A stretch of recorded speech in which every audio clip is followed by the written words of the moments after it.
तुलसीदास जी कहते हैं कि तुलसी चुप हो बैठिए, देख दिनन के फेर, जब नीके दिन आई है, बनत न लगी है देर।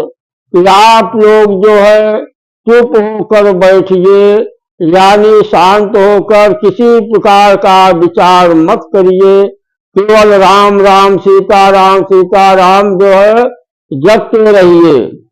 तुलसी चुप हो बैठिए, यानी कि आप केवल भगवान का भजन करें, सीताराम नाम का जप करते रहें।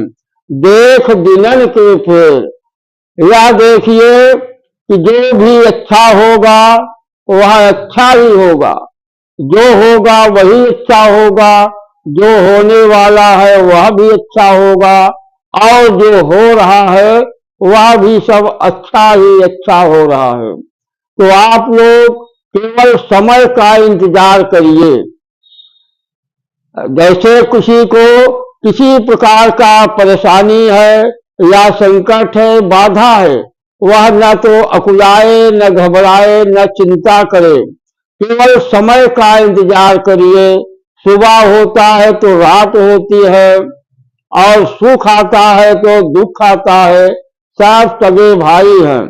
इसलिए जब सुबह हुआ तो रात होना निश्चित है, सुख आया है तो दुख भी आना निश्चित है।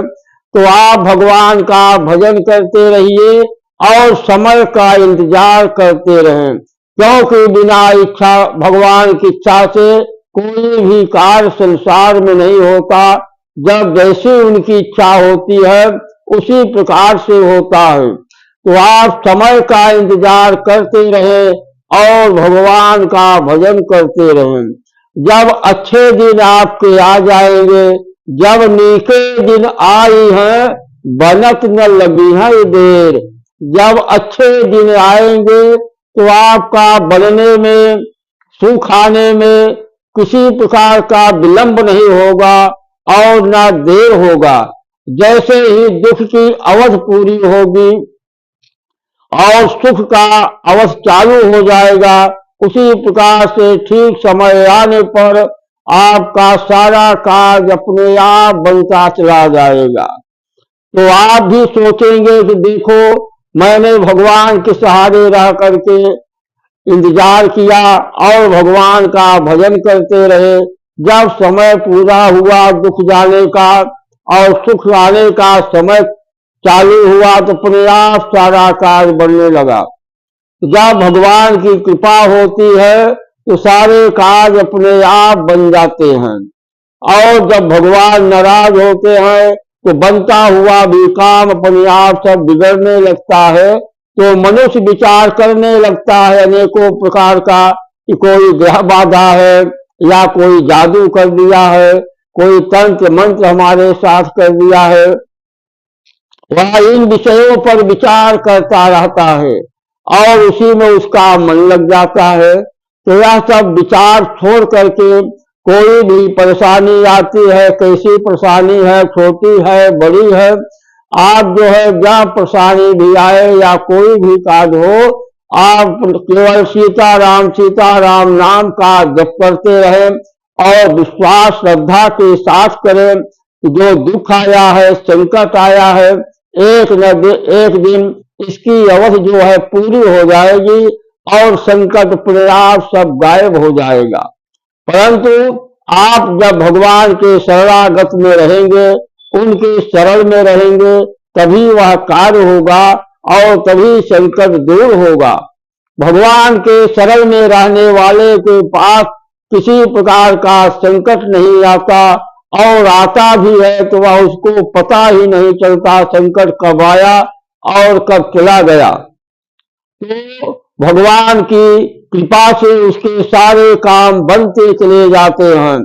तो वह तभी सारा कार्य होता है कि जब वह व्यक्ति जो है भगवान के शरणागत में होता है और भगवान का नाम का भजन करता रहता है। तभी जो है भगवान की कृपा उसके ऊपर होती रहती है। आप भगवान का नाम नहीं लेते, उनका भजन नहीं करते, ना देवालय में जाते हैं, न कोई धर्म का भी करते हैं। तो अपने आप जो है आप विचार करिए अपने मन में कि जैसे तुलसी राम के वैसे राम तुलसी के, हम जैसे भगवान को भजेंगे वैसे ही भगवान हमें भजेंगे। तो हम भगवान को कितना भजते हैं, उनके लिए कितना समय अपना निकालते हैं और कितना उनका नाम लेते हैं।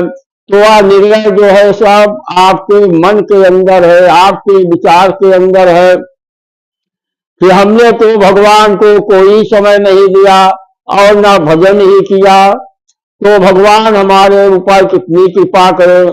हम जितना करेंगे भगवान के लिए, भगवान का नाम जपेंगे, भगवान जो है 10 गुना ज्यादा हमारे साथ करेंगे और हमारा कल्याण करते रहेंगे। तो सारा खेल अपने ऊपर है। आप जितना और जिस प्रकार जैसा भगवान का नाम लेते रहेंगे वैसे ही भगवान की कृपा आपके ऊपर आती रहेगी। तो आपको अपने मन में ही विचार करना है और न तंत्र विद्या न जादू टोना इस सब में नहीं जाना है। कुछ भी कोई संसार में कोई भी कुछ भी नहीं कर सकता, जो करते हैं भगवान करते हैं, क्योंकि भगवान ही सर्वोपरि है। भगवान की बिना इच्छा के संसार का एक पत्ता नहीं हिलता। तो मनुष्य क्या कर सकता है? मनुष्य के अंदर वो केवल दूसरों को डराता है, धमकाता है, वो कुछ कर नहीं सकता। जो भी करेंगे नारायण करेंगे, बिना नारायण का कोई कार्य संसार का नहीं होता। जब नारायण ही सारे कार्य करते हैं तो क्यों न नारायण को ही भजन किया जाए और उनकी सेवा पूजा किया जाए, जो कि सर्वोपरि है और सबका कार्य करने वाले हैं। इसलिए आप जो है हमेशा भगवान का सीताराम नाम का जप करते रहे, अपने कार्य को भी करते रहे, भगवान का भजन करते रहे और उनका ध्यान करते रहे। जैसे आप पूजा स्थल पर बैठ गए, भगवान के आगे आपने पूजा कर रहे हैं, पहले या अंत में 10 मिनट 5 मिनट आंख बंद करके भगवान की जो छवि है, उनकी मूर्ति है, अपने अंदर देखे और उनका ध्यान करे, उनका ध्यान अपने हृदय में ले आए। इस प्रकार भगवान का ध्यान भी करना चाहिए, क्योंकि पूजा जप तप ध्यान यह सब करना चाहिए। भगवान का ध्यान भी करते रहें और उनका भजन भी करते रहें। जो भगवान का पूजन पाठ होता है तो उनकी सेवा भी होती है। सेवा है जैसे भगवान का स्थान जो है साफ करना, वहां पोछा लगाना और भगवान को स्नान करना, चंदन लगाना, उनको धूप दीप नैवेद्य फूल माला से भगवान की पूजा करना, ये सब सेवा है और पूजा है। इसका भी फल बहुत अच्छा ही होता है।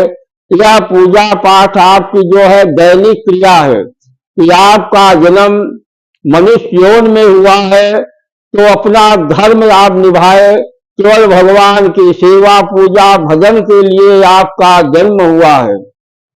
और यहाँ पर आने के बाद सगे संबंधी भाई पुत्र स्त्री सब कुछ आपको मिल गए, तो सारे संबंध को देखते रहिए और सारे कार्य को करते रहे।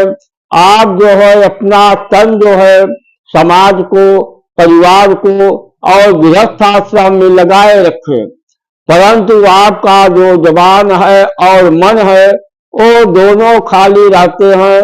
तो मन से भगवान का ध्यान करते रहें और जबान से हर गुणगान करते रहें, भगवान का नाम लेते रहें। सुबह या शाम घंटे आधे घंटे बैठ करके आप उच्च स्वर से सीताराम सीताराम सीताराम सीताराम नाम का जप करें।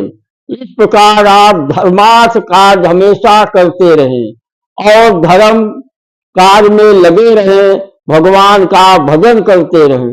ऐसा आप कार्य करते रहेंगे तो आपके ऊपर किसी प्रकार का कोई भी संकट कभी नहीं आ सकता। क्योंकि भगवान का नाम ही ऐसा है कि मंगल भवन अमंगलहारी द्रवहु सो दशरथ अजिर बिहारी। भगवान जो है मंगल के भवन है और मंगल को हरण करने वाले हैं। ऐसे भगवान को क्यों नहीं भजते? जो भगवान सर्वोपरि हैं और मंगल को हरण करने वाले हैं, मंगल को प्रदान करने वाले हैं, ऐसे भगवान को हमेशा भजना चाहिए। क्योंकि वही भगवान श्री राम जो है मुक्ति के दाता है, मुक्ति प्रदान करने वाले